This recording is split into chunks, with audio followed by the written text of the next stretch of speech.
un peu, on a les piliers du fornix ou du trigone, c'est sinon.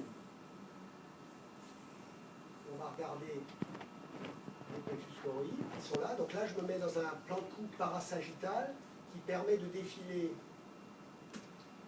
tout le plexus choroïde, la corne occipitale, la corne frontale, elle est en avant.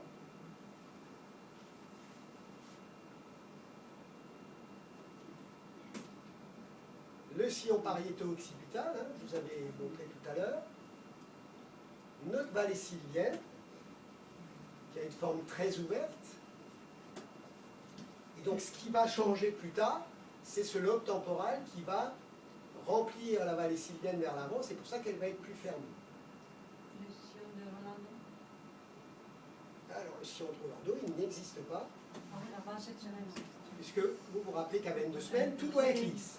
Ok? Mais avant cette semaine, par exemple, c'est en avant ou en arrière de la vallée sylvienne? Le sillon de Rolando, il est à peu près à la même hauteur, topographiquement, il est à peu près à la même hauteur que la partie antérieure de la vallée sylvienne, il est à peu près vers ici. D'accord?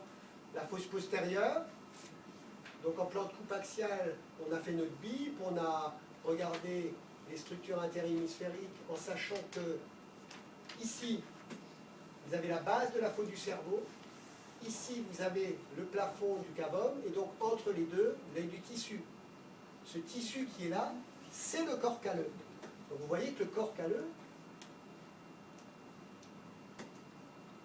on le distingue sur un plan de coupe axial. Il est là.